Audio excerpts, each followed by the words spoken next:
एक खेत में एक नाग नागिन का जोड़ा रहा करता था और बड़ी ही शिद्दत से इबादत किया करता था। इतनी इस कदर की इबादत किया करते थे वो लोग कि ना उन्हें किसी मौसम की फ़िक्र थी और ना ही किसी भूख प्यास की खबर थी। वह दोनों अपने में ही मगन रहते थे और हमेशा रब को याद किया करते थे। हसरत थी उनकी एक नागमणि हासिल करना और एक दिन रब ने करिश्मा किया भी, उनको नागमणि मिल गई और वो दोनों खुशी खुशी अपने नागलोक चले गए। वहाँ पर कुछ दिन राज करने के बाद, खूब जश्न आवी करने के बाद वह वापस पृथ्वी की तरफ आ गए और यहीं ज़मीन पर अपना एक बसेरा बना लिया। बसेरा तो बना लिया, लेकिन कुछ दिन बाद एक वहाँ पर मैदान था जो उसमें एक झोपड़ी तामीर हो गई और झोपड़ी में रहने के लिए एक जुम्मन शेख नाम का इंसान आया और उसके 4 बेटे छोटे छोटे से थे जो वह सभी वहाँ पर अच्छे से रहने लगे। सब लोग अच्छे से रहते और नाग नागिन भी किसी को परेशान ना किया करते थे। रहते रहते जुम्मन शेख के बेटे भी बड़े हो गए थे, लेकिन जुम्मन शेख हमेशा खुश मिजाजी से रहा करता था। उसकी पत्नी तो थी नहीं, अकेले बच्चे ही थे जिनका सहारा उसके लिए काफ़ी था। अपने आप में मशगूल रहा करते थे, लेकिन उनके पास ऐसी ताकतें थीं जिसकी वजह से वह रूहानी और जिस्मानी दोनों का मर्ज समझ जाते थे और रूहों से चुड़ैल हो, भूत हो या कोई भी गैबी चीज़ हो, शख्सियत हो, उसको वो समझ जाते थे और उसको देख भी लेते थे, उससे बातें किया करते थे, यहाँ तक कि उनकी परेशानियाँ भी दूर कर देते थे। बस ऐसे ही कारवां चल रहा था। एक दिन नाग नागिन का जोड़ा खेत में निकल आया। खेत में घूम रहा था कि किसी की नज़र पड़ गई और सभी सांप सांप चिल्लाते हुए, दो दो हैं, दो सांप है, दो सांप है, बचाओ बचाओ, ऐसा कहते हुए भागने लगा और सबको इकट्ठा कर लिया। सब लोग डंडे हथियार लेकर नाग नागिन को मारने के लिए खेत में पहुंच गए। खेत में पहुंचे तो सभी वार करने के लिए जैसे ही आगे बढ़े तो जुम्मन शेख ने तुरंत रोक दिया और कहा, नहीं, यह किसी को परेशान नहीं कर रहे हैं, इसलिए इन्हें हम भी परेशान नहीं करेंगे। छोड़ दो इन्हें, जाने दो, पता नहीं कहाँ से आए हैं और किस जगह के हैं, इसलिए इन्हें मत छेड़ो, घूमने दो, फिर खुद ही चले जाएंगे। यह सुनकर सभी ने उनकी बात मान ली और सब अपने अपने घर चले गए। लेकिन नाग नागिन इस बात से बड़े खुश हुए कि ऐसे इंसान भी हुआ करते हैं इस दुनिया में, और खुदा का शुक्र किया कि चलो आज तो बच गए। और दोनों अपने घर पहुंच गए वापस वहीं बसेरे में अपने। अब कुछ दिनों बाद जुम्मन शेख की तबीयत ख़राब हो गई और वह आखिरी सांसें ले रहे थे कि तभी नाग और नागिन दोनों वहाँ पर आकर उनसे मुखातिब हुए और कहा, जुम्मन शेख, तुम्हें जो चाहिए हो वो हमसे मांग सकते हो। अगर तुम जीना चाहते हो तो तुम्हें हम ज़िंदगी दे सकते हैं। अगर तुम दौलत चाहते हो तो हम तुम्हें दौलत दे सकते हैं। तुम्हें क्या चाहिए, हम तुम्हें सब कुछ लौटा देंगे। तुम अगर जवान होना चाहते हो तो हम तुम्हें जवान कर देंगे। पर जुम्मन शेख ने कहा, नहीं, यह सब खुदा की रज़ा के ख़िलाफ़ होगा, इसलिए मुझे यह सब नहीं चाहिए। और आप तो बस, अगर आप कोई बड़ी हस्ती हैं तो सिर्फ इतनी ही दुआ दीजिए कि मेरे बच्चे मेहनती हों और हमेशा अच्छे रहें, हंसी खुशी से रहें, कभी कोई दिक्कत परेशानी ना हो। ना मुझे दौलत चाहिए, ना ही कोई और चीज़ चाहिए, मुझे किसी और चीज़ की कोई भी गुमान नहीं। मैं तो बस अब अपनी ज़िंदगी जी चुका हूँ और खुदा की रज़ा में ही रज़ा हूँ, आप लोग जाइए। यह कहते हुए जुम्मन शेख अपनी आखिरी सांसें लेते हुए दुनिया से रुखसत हो गए और इसी के साथ दोनों नाग नागिन अपने बसेरे में वापस आ गए और खुशी के साथ वहीं रहने लगे। यहाँ तक कि उनके बेटों की शादियाँ भी उन्होंने बड़ी ही खुशी کے ساتھ دیکھیں اور جی بھی، کیونکہ وہ ایک انسانی شکل بھی لے سکتے تھے اور اس میں برابر شریک بھی ہوئے۔ دھیرے دھیرے سب اچھا ہو گیا، سب لوگ اچھے سے رہنے لگے۔ اب وہاں پر بہویں رہتی تھیں اور ناگ ناگن کا جوڑا۔ ناگ اپنی کرامات اور طاقت کی وجہ سے وہاں پر بہت مشہور ہو چکا تھا۔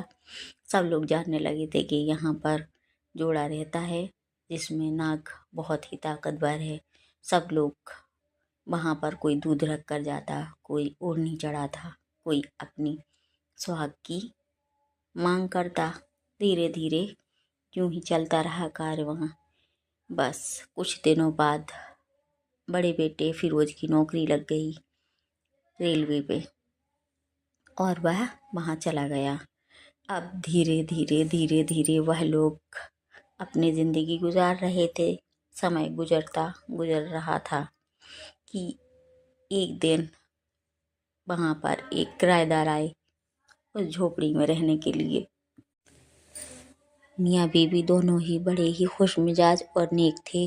بیوی بہت زیادہ خوبصورت، حسین، جمیل اور ذہنی قوت کی مالک تھی۔ نام تھا نازش اور پتی کا نام تھا شکور۔ دونوں ہی بڑے ہی نیک اور دلخوش انداز سے زندگی گزارنے والے لوگ تھے۔ ایک دن نازش نہا رہی تھی کہ تبھی پیڑوں میں ہلچل ہوئی۔ ان کی ہلچلوں کی، پتوں کی ہلچل شرشراہٹ سے وہ سمجھ گئی کہ ضرور یہاں پر کچھ ماجرا ہے، لیکن وہ نڈر تھی۔ ڈرنے کی بجائے اس نے آیت الکرسی پڑھنا شروع کر دیا اور یوں ہی نظر دوڑائی اوپر تو پتوں کے اوپر، ڈالیوں کے اوپر ٹہلتے ہوئے ایک بہت بڑے سے بھینکر سے سانپ کو دیکھا اور دیکھتی ہی رہ گئی۔ وہ سمجھ گئی ضرور کوئی ہے یہاں پر کرشمہ، اور وہ غائب ہو گیا۔ کچھ دیر بعد دیکھتے ہوئے غائب ہو گیا۔ اب نازش والا اسی کس بات کا غر اور کس بات کا ڈر۔ بہتر خدا کی نیک بندی تھی، ہمیشہ عبادت میں مشغول رہا کرتی تھی۔ بس اسی طرح سے زندگی گزار رہی تھی۔ نازش کو ہمیشہ احساس ہوتا تھا کہ کوئی اس کے آس پاس ہے، کوئی اس کو نہار رہا ہے، کوئی اس کو اپنا احساس کرا رہا ہے، لیکن نازش ہمیشہ آیت الکرسی کا ورد کرتی، ہمیشہ درود کلمہ کا ورد کرتی اور وہاں پر رہا کرتی تھی۔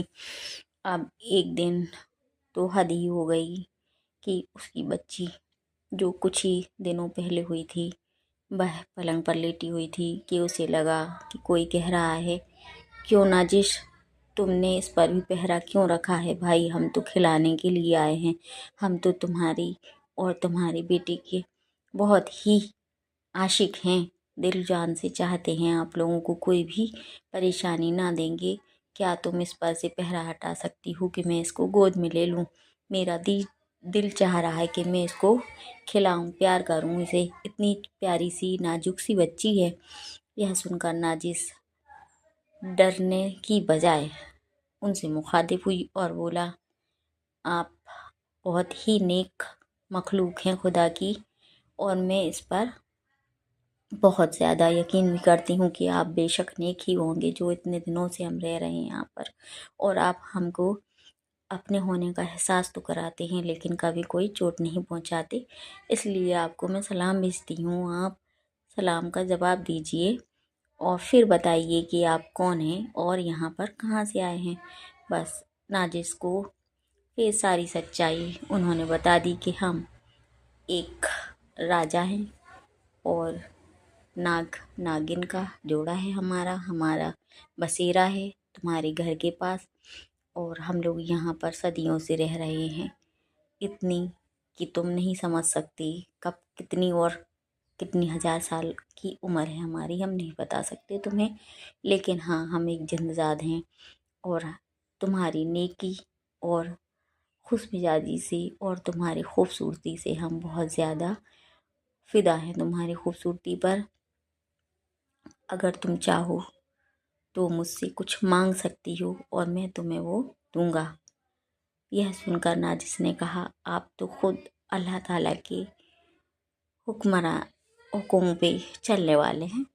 आप तो खुद अल्लाह पाक के हुक्म पर चलने वाले हैं और अल्लाह ताला की इबादत करने वाले हैं। तो मुझको तो आप सिर्फ यही दुआ दीजिए कि मैं भी हमेशा अल्लाह ताला की इबादत करूं और एक अच्छी और नेक बंदी बनी रहूं, और इसके अलावा मुझे कुछ नहीं चाहिए। आप तो बस दुआओं का हाथ रखिएगा और कुछ नहीं। यह सुनकर जिनजात बड़े ही खुश हुए और कहा, ठीक है, जैसा तुम्हारी मर्जी, तुम हमेशा अल्लाह ताला की इबादत करो और खूब फूलो फलो, खुश रहो और अपनी बच्ची के साथ भी खुश रहो। आपकी बच्ची की किस्मत बड़ी ही चमकदार और खुश नसीबी से भरी हुई हो। ठीक है नाजिस, तुमने हमें यह खुशी करने वाली चीज़ दी कि हमें तुम पर यकीन हो गया कि तुम वाकई में अल्लाह की नेक बंदी हो। ना तो तुमने हमारे होने पर किसी से हमारा राज खोला और ना ही हमारे लिए किसी तरह की फालतू जो लोग किया करते हैं कैद करने की कोशिश, वो भी नहीं की। और इसलिए हम दोनों तुम्हारे बड़े ही शुक्रगुजार हैं और खुदा से यही दुआ है कि तुम अपने घर में खुशी खुशहाली के साथ रहो अपने शौहर के साथ, और अल्लाह ताला आपको बहुत ही तरक्की और रोज़ी अता फरमाए।